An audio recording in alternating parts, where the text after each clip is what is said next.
You know what I think is cool about producing a song, or at least when I'm producing a song with or for somebody, it's really an opportunity to be completely objective.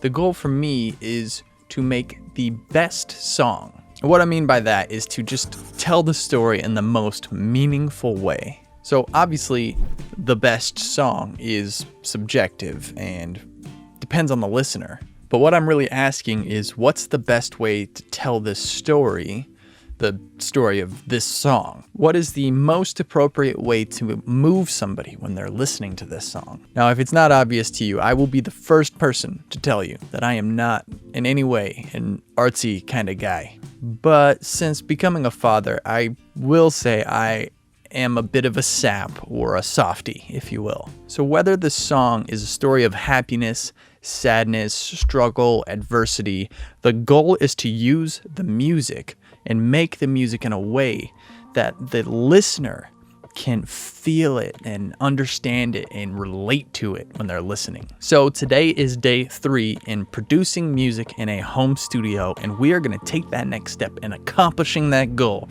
by recording some Midi keyboard.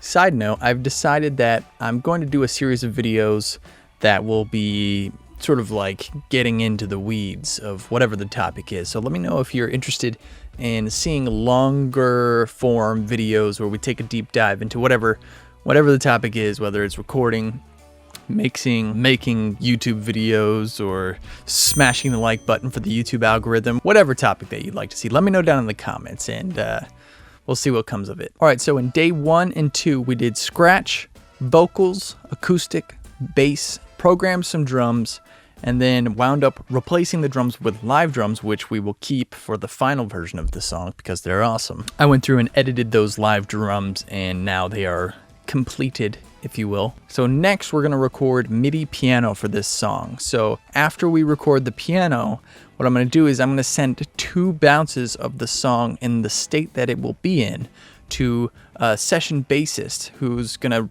take it and he's gonna record and perform bass for the song over at his house because we're all at home right now. So after he records bass, he's gonna send the bass back to me. I'm gonna drop it into the session, and essentially I'm going to repeat the same process and shoot that off to a guy who's gonna play guitar, session guitarist.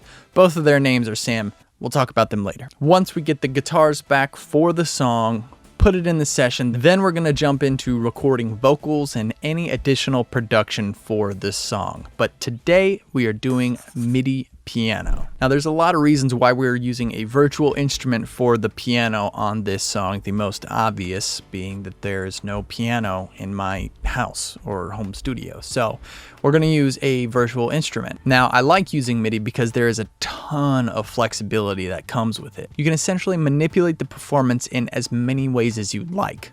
But what's really cool is you can take that finished MIDI file and run it through any instrument. So ideally we want it to be on a piano, but if we were curious, we could run it through a Rhodes or a Wurlitzer or whatever virtual instruments you have available, that I have available, and maybe there's something that we didn't anticipate being the better sound, and we could do that with just a few clicks. So that's really cool. So traditionally, if you're making a record, you would use virtual instruments on the demo to figure out what instrument or what sounds you want to be on the final record, and then when you book time at the studio, you actually rent that instrument and bring in the session player, or the artist plays that instrument in the studio. There's absolutely nothing wrong with doing that, and I also think there's absolutely nothing wrong with using virtual instruments. I personally like to use a hybrid of both models. For me, it really comes down to what is going to be most appropriate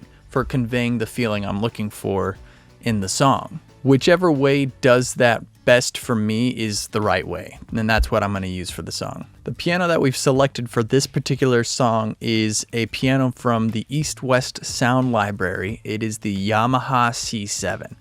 this piano rocks, and that's probably the best way to describe it. So this piano has a full body sound with a bright attack when you really lay into it, which is perfect and exactly what we're looking for in this particular song. This song is by no means a heavy or a hard rock song, but in some ways the song does lean into a little bit of a rock feeling. So this piano is going to work really well in the mix, and I think my wife and I both love the piano, so we just are going to be very happy with it. So I'll pull open the East West piano in their play plugin.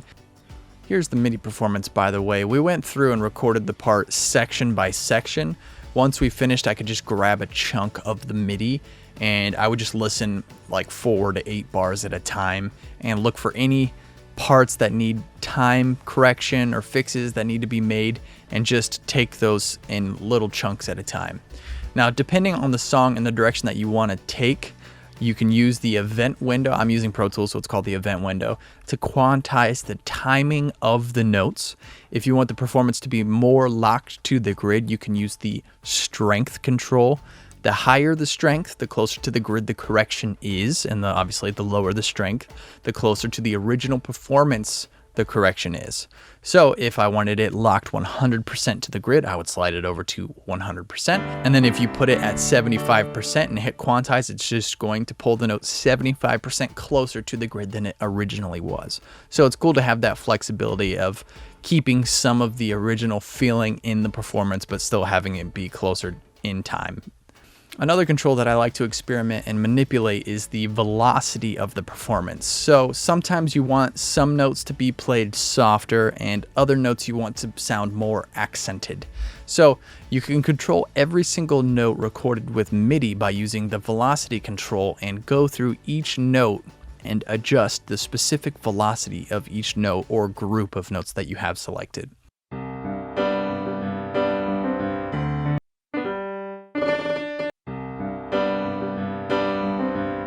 So I went through this process with each section of the piano performance until the piano was exactly how we wanted it. Now that we're happy with the performance, I'm going to go ahead and take this MIDI and plug it into the East West Play piano, and we are going to listen to this piano sound.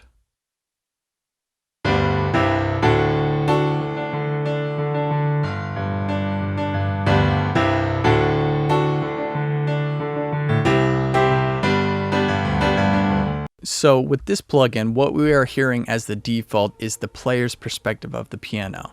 Now, what I like about this plugin is there's several options of actually hearing the performance on the piano. So what we can do is we can switch from the player's perspective over to the close mics, which are microphones that are actually inside the piano. And then they also have room mics, which are placed outside in the room that the piano is being played in. I personally like the inside piano mics with the room mics together and sort of blending them, and I think for the sound of this song that's going to be a little bit more appropriate for what we're looking for. So here in the plugin, when I engage both of those mics, I can use the 2 faders that control each set of mics and come up with a balance that feels appropriate with the rest of the instruments in this song already. Now, it is worth noting that yes, some of the instruments in this session are going to be changing as the song progresses. But what's nice is since it's MIDI, I can come back and actually open the plugin again and just make little adjustments to the sound if necessary. But what I want to do is get as close as I can to the sound that I think I want, which is more of a roomier rock type piano sound. So I'm going to do that.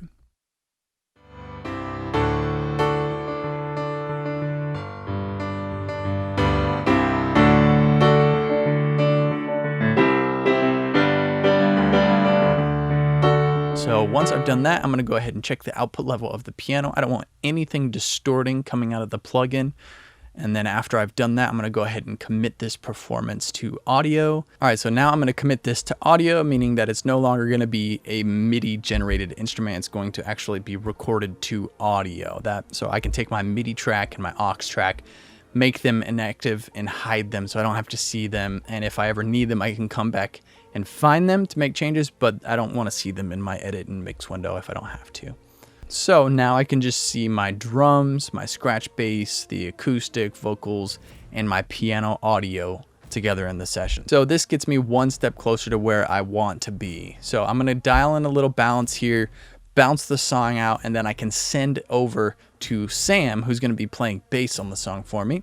And then when he's done, he can send it back to me, and we'll pick up from there. So that's as far as I'm going to be able to get today. Even though it took some time, it is important to me that we get the performance that I'm looking for with that specific instrument, exactly how we wanted it, so I could check it off. We could take the next step forward in actually finishing this song. So thank you guys so much for watching. If you have any questions, let me know down below. Let me know about any future videos as far as getting a little bit deeper into these details. Something that you're working on, something that you want to see, let me know down in the comments below. Make sure to smash the like button for the YouTube algorithm. Head on over to ANDREWMASTERSmusic.com if you would like to book me for mixing or drumming on your song. All the social media accounts are down there, links in the description. Thank you so much for watching, and I will see you in the next one. Peace.